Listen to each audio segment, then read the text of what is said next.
आजादी की 75वीं वर्षगांठ पर पूरा देश अमृत महोत्सव मना रहा है। भारत सरकार की सूचना प्रसारण मंत्रालय ने भी इस अवसर को खास बनाने के लिए व्यापक आयोजन किए हैं। इस दौरान स्वतंत्रता संग्राम में अहम योगदान देने वाली शख्सियतों को याद करने के साथ साथ प्रमुख घटनाओं के बारे में जानकारियां साझा की जा रही हैं। पेश है ये खास रिपोर्ट।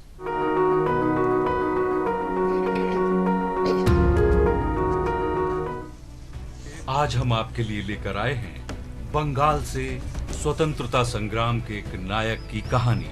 सन 1929 में आज ही के दिन भारत के महान सपूत जतींद्रनाथ दास ने 25 बरस की छोटी सी उम्र में देश की आजादी के लिए सर्वोच्च बलिदान दिया था। जतिंदा के नाम से मशहूर इस स्वतंत्रता सेनानी ने अपने अनूठे अंदाज में अंग्रेजों की ताकत को चुनौती दी थी।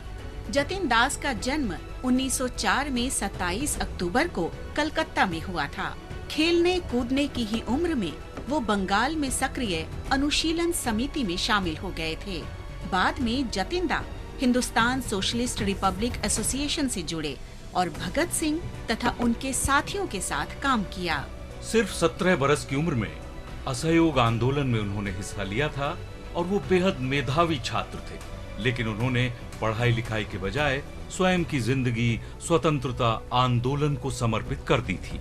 उन दिनों जेलों में बंद कैदियों के साथ अंग्रेज सरकार के बदतर व्यवहार ने जतिन दास को विचलित कर दिया। उनकी हालत में सुधार के लिए जतिंदा ने भूख हड़ताल करने की ठान ली। वे 63 दिनों तक लाहौर जेल में अनशन पर रहे और उन्होंने अपनी जान दे दी।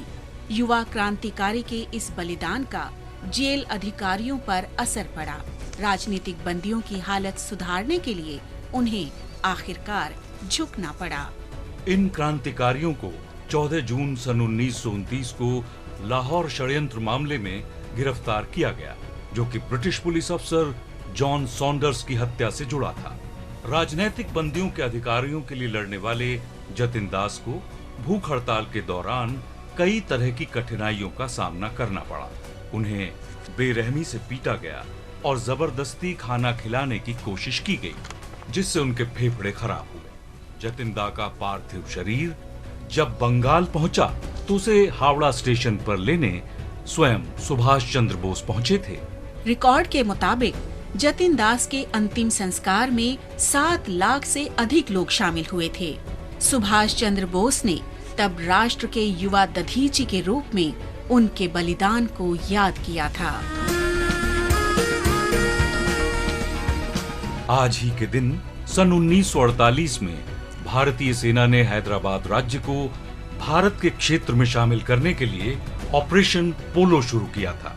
सन 1948 तक अधिकांश रियासतों का भारत में विलय हो गया था, लेकिन हैदराबाद राज्य ने न तो पाकिस्तान में और न ही भारत में शामिल होने का विकल्प चुना। तत्कालीन गृह मंत्री सरदार वल्लभ भाई पटेल ने हैदराबाद के निजाम से अनुरोध किया कि वो भारत में शामिल हो जाएं, लेकिन उन्होंने इनकार कर दिया। निजाम ने शुरुआत में हैदराबाद को संवैधानिक राजतंत्र के रूप में राष्ट्रमंडल में शामिल करने के लिए ब्रिटिश सरकार से संपर्क किया था। हालांकि भारत के अंतिम वायसराय लॉर्ड लुईस माउंटबेटन ने इसे अस्वीकार कर दिया। हालांकि उन दिनों हैदराबाद के विलय की मांग को लेकर आर्य समाज और स्वामी रामानंद तीर्थ की अगुवाई वाली स्टेट पीपुल्स कांग्रेस आंदोलनरत थी। इस दौरान निजाम के अधीन हैदराबाद रियासत में किसानों का शोषण बढ़ रहा था। रियासत की 40% जमीन पर या तो सीधे निजाम का स्वामित्व था या उसने विशेष जागीर के रूप में कुलीनों को जमीनें दे रखी थी।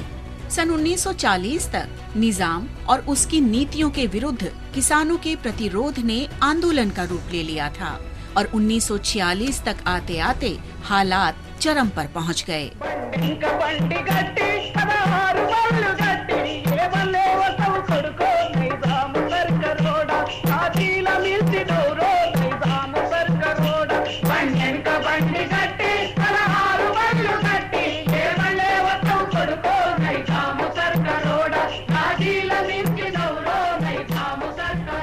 तेरह सितंबर 1948 की सुबह जब ज्यादातर लोग सो रहे थे, करीब 4 बजे भोर में भारतीय सेना राज्य में दाखिल हुई। सेना ने सबसे पहले सोलापुर सिकंदराबाद राजमार्ग पर स्थित नाल दुर्ग किले पर कार्रवाई की। सेना लगातार आगे बढ़ती रही और 17 सितंबर 1948 की शाम 5 बजे निजाम ने युद्ध विराम की घोषणा कर दी और इसके बाद हालात बदलते गए और निजाम को भारत में विलय के दस्तावेज पर हस्ताक्षर करने पड़े।